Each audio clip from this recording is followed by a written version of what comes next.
Build discipline by challenging yourself intentionally. Many Americans have really low levels of self-discipline precisely because they have made their lives as comfortable as possible. In fact, if you were to look at the typical ad shown on primetime TV in the United States, a recurring pattern appears. The ad would tell you about a product or a service that would make your life so much more convenient, easy, and simple. That is the promise, and people fall for this promise time and time again, and for the most part, these are the cardinal values of modern American life. It's all about convenience. After all, we live in a society where we want our pizza in 15 minutes, or we expect it to be absolutely free. Well, here's the problem. When you set an easy life for yourself, it only takes a very small amount of challenge for you to get totally thrown off track. You can't handle it. You can't withstand even the softest challenge. And this is precisely why a lot of kids nowadays have a tough time with discipline. We've gone soft. Well, if you want to build discipline, tighten things up a bit. Make it a little harder on yourself.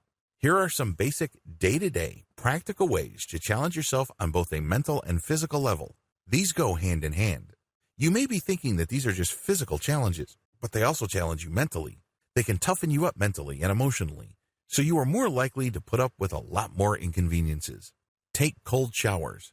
Make it a point to use only cold water when taking a shower. I know this might seem masochistic, but there's a hard logic to this. When you take a cold shower first thing in the morning, you wake up quickly.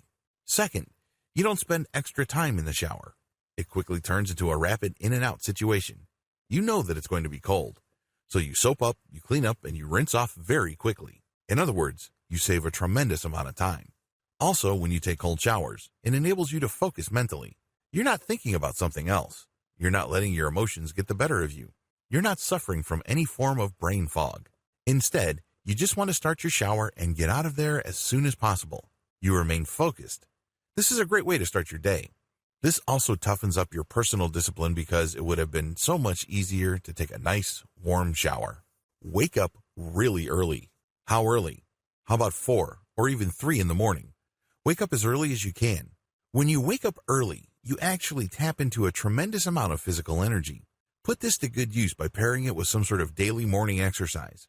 When you wake up early, you are able to focus more clearly. The downside, of course, is that your body is going to put up a fight. This is where you'd build discipline. Let's face it, if given a choice, most people would rather keep clicking the snooze button on their alarm clocks. In fact, most people would rather stay in bed for hours on end. When you wake up really early, you challenge this part of your mindset. You commit to waking up by a certain time. It doesn't matter whether you woke up on the right side of the bed. It doesn't matter what you're feeling.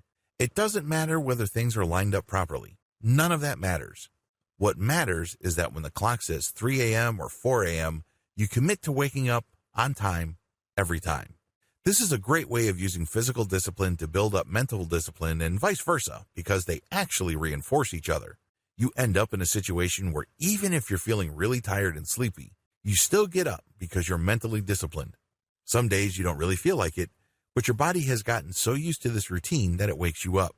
So, set this process in motion by choosing to wake up really early morning after morning, week after week, month after month, year after year. Park farther and farther from the entrance. I know this is going to ruffle a lot of feathers, especially with readers from California. In states like California, people have the luxury of huge parking lots. As you can well imagine, if you are going to Walmart or Costco, your number one instinct will be to find a parking spot that is as close to the entrance as possible. To build self-discipline, I want you to overcome and reverse this common mindset. Instead of driving around in circles trying to spy on a parking spot near the entrance that just opened up, make it a point to look at the farthest part of the parking lot and try to park as close to it as possible. At first, you probably would only park a few more extra yards away from the main entrance of the mall. That's fine. However, as the weeks go by, make it a point to park farther and farther away from the entrance.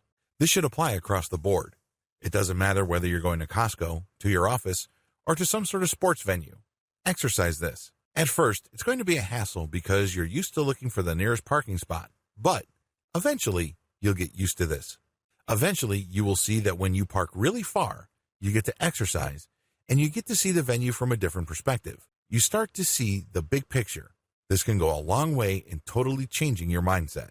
Reduce your snacks. Some people pretty much snack throughout the day. It doesn't matter whether you have more than 3 snacks or you have only 1. Make it a point to start dialing down the number of snacks you enjoy every single day. For example, if you eat 3 major meals a day with snacks in between or a snack in the beginning and a snack at the end, you may be dealing with about 5 snacks per day. Dial that down to 4. Get used to it. Once it feels natural and it becomes part of your routine, dial it down again to 3. Repeat the same process. Get it down to 2, then to 1, then to 0. It can be done, and it really all boils down to getting used to the process. You also get the additional benefit of losing weight because if you snack on sugary drinks, chances are the insulin peaks and crashes that you experience basically make you hungry throughout the day. If you were to get off that insulin treadmill, you can reduce your overall calorie intake day after day.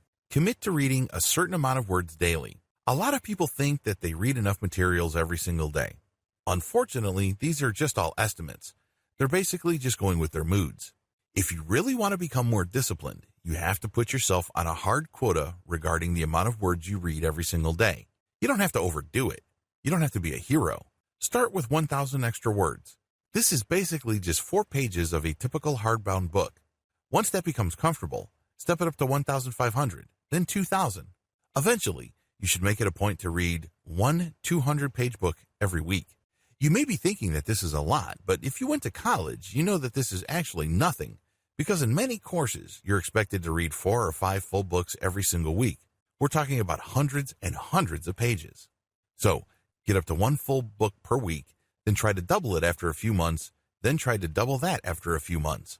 Not only would this build up your practical levels of discipline, but it also helps ensure you become a more knowledgeable person. Your conversations become more interesting. You also get to deepen your personal knowledge and expertise. Why is this important? Well, we live in a modern information-based economy. The more information you have that other people don't possess, the more credible you become. This can translate into bigger paychecks and greater economic opportunities.